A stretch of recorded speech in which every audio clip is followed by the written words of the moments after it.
happening, folks? Mitch Smith here. Today we're going to be breaking down Crazy Train riff by riff. Now, just so you know, there is a downloadable printable tab version of this very arrangement available at sheetmusicplus.com. You can click on a link below this video. It will take you straight to it. This is also not a video that's going to teach you the lead solo. You should be able to click on that right now. This would take you through all the progressions, all the riffs, so to speak, in the song. And we're going to start with the opening riff. Now we are in F sharp minor. So the first riff that we're going to talk about, the intro, it's really on the bass, but I'm going to show it to you on the guitar anyway because it's pretty important. So if you break this down into two parts, you have F sharp, A, E. Okay, the second half is going to go F sharp, D, E.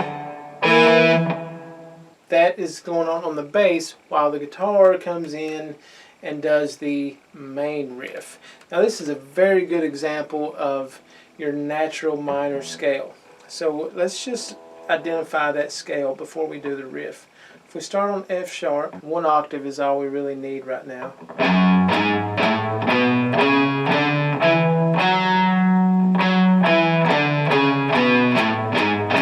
Now make sure you can play that scale fairly fluently before you move forward, because this riff just dances around all over that scale. So if you can't play it straight up and straight down, you're going to get very frustrated if you try to play the riff. But here's the riff. We're going to start on the root note and then go to the 5th, 1, 2, 3, 4, 5. Okay, and that's going to be just like a power chord.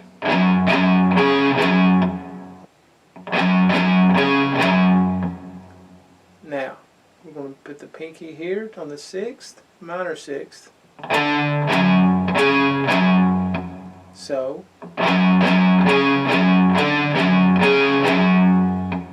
alright, that's half of it. Now the second half is going to go 2 on the 5th string, then 5, 4, 5, then almost the same thing again, 2 on the 5th string, 5, 4, open 6th string. So the whole riff.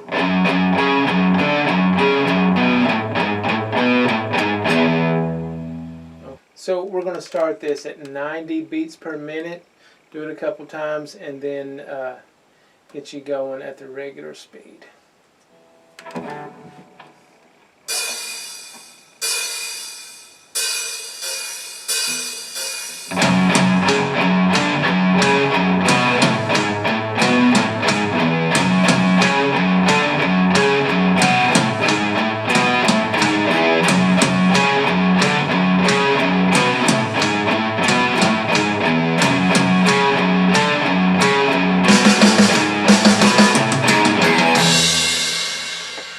Now, at the end of that riff, the last the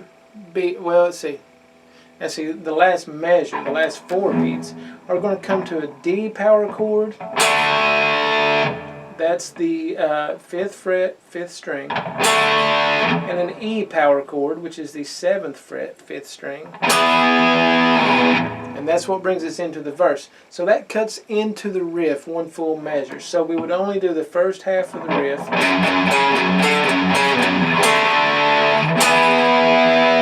And we do that the 4th time we play the whole riff. So here's an example.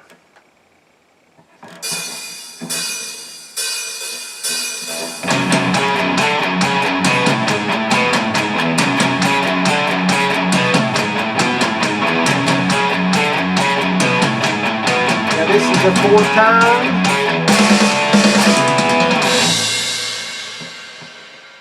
Okay, so now let's talk about the verse. Now, we said we were in the key of F sharp minor. Consequently, that is the relative minor to A major. So during the verse, what Randy Rhoads does is come to an A major riff.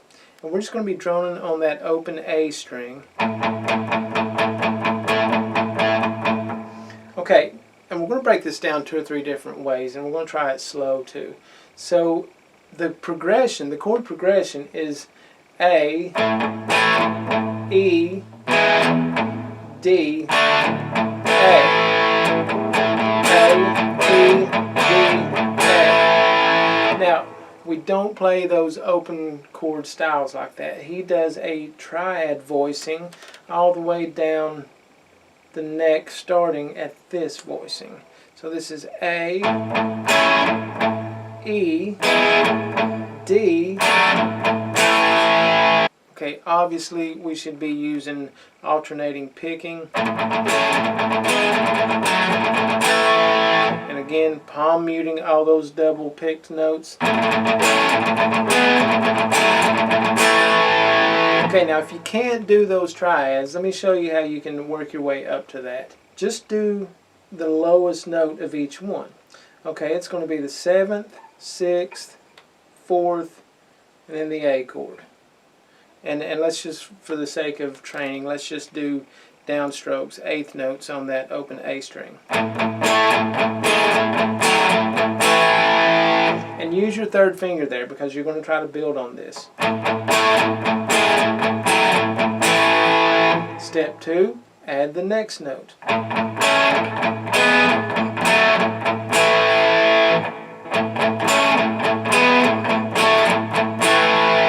Step 3, add the other note.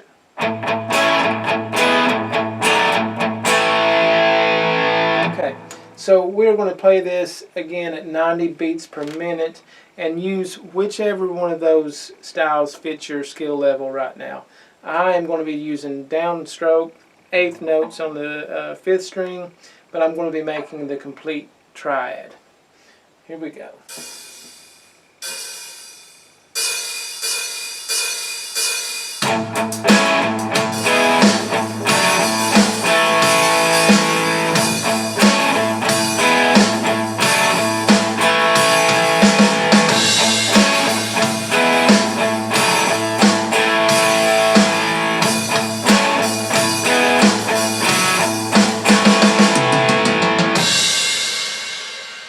Okay, now do that as much as you need to. Stop the video, work on it all you want, use the steps. For now we're going to do it up to speed with the 16th notes. And again, if you don't think you can do this, at least try.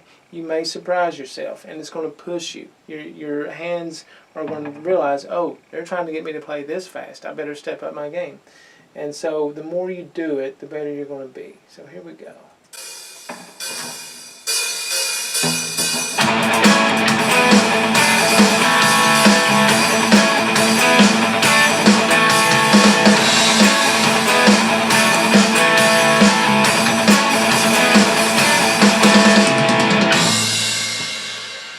Alright, so now we come to the pre-chorus. And you're going to come back to F sharp minor. You're going to go F sharp, E, F sharp.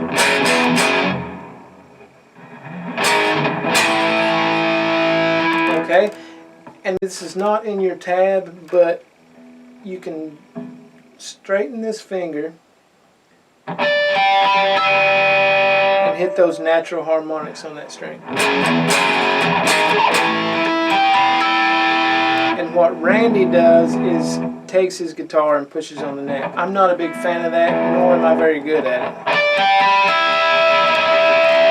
it. But that's what Randy did, and Randy's far more successful than I will ever be. So if you can do that, that's great. If you have a whammy bar, you get the same effect. So there's that.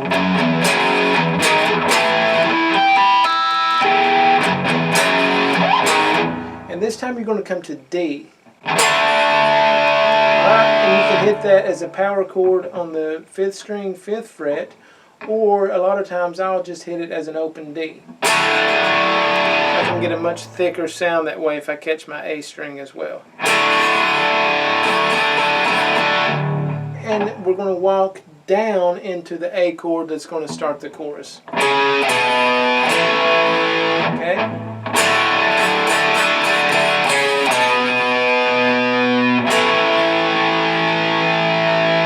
So,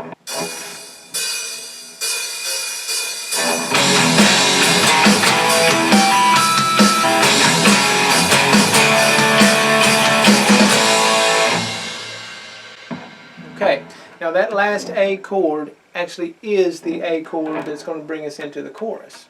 And the chorus does this.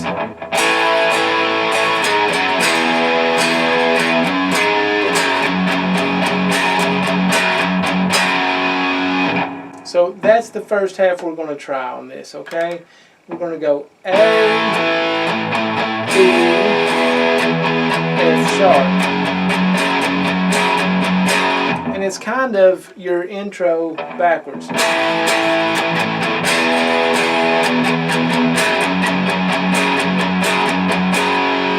If you think about it, it's those same chords. But I usually hit the open A. This gives my strings a better ring, and it allows me to walk from that A using my 4th fret, 2nd fret, down to my E. So,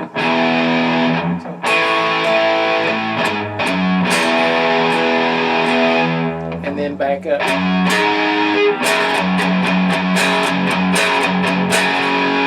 Now, for the purposes of this video, I'm just droning on that F sharp chord, but every time that Randy comes to this in this song, he does a different lead lick. The first one is just a big blues rundown, and that takes place while what we're doing for this video, droning on that F. So it's more like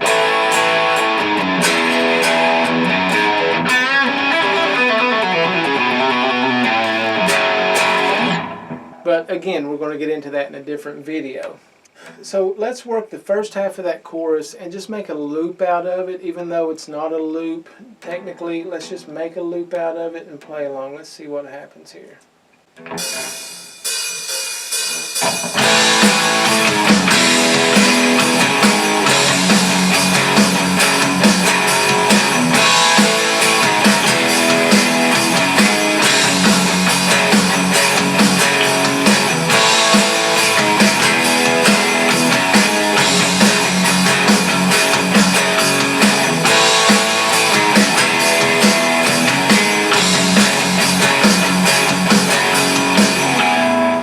Easy peasy, right?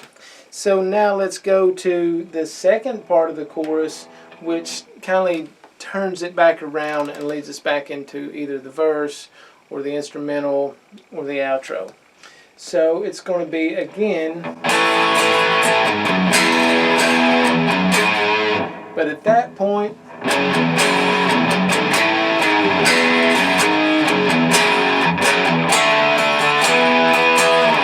so the second half of the chorus, after he says, going off the rails on a crazy train, second half, going off the rails on a crazy train.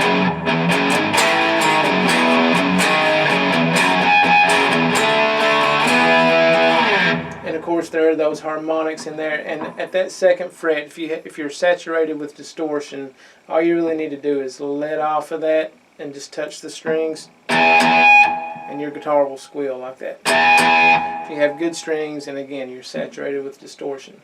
So,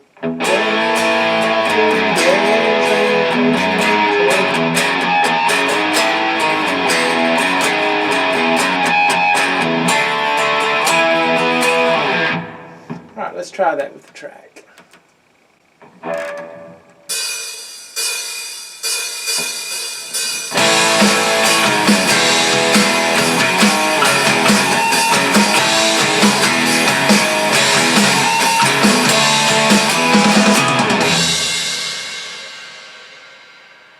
And here is the entire chorus.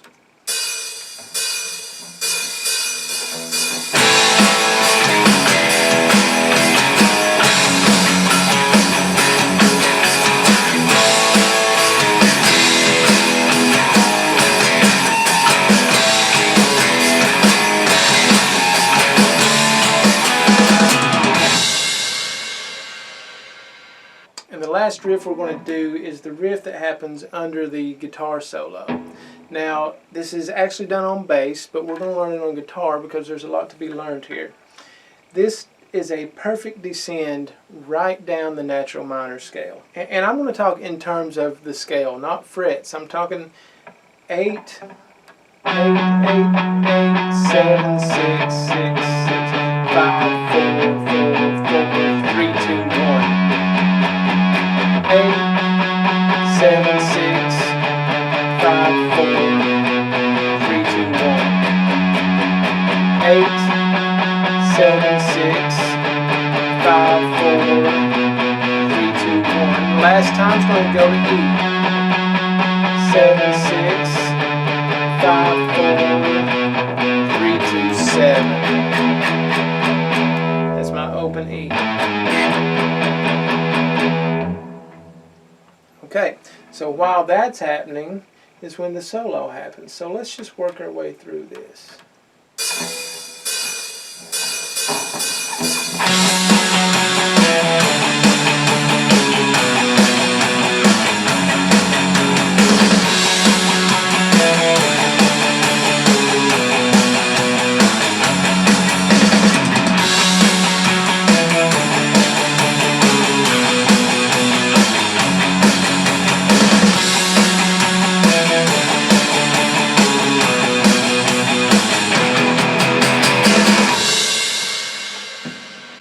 And actually at that point it comes back into the main.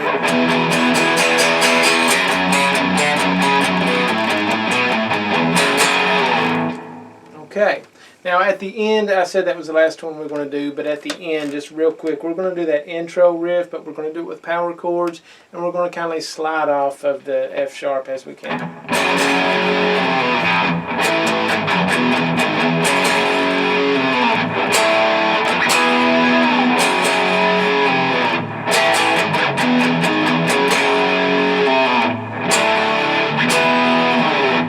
Okay, so that just takes a little bit of, you don't have far to go down there on the second fret, but you can still get the same effect. What I used to do when we play this live is come all the way up to this F sharp. You know, you get a longer way to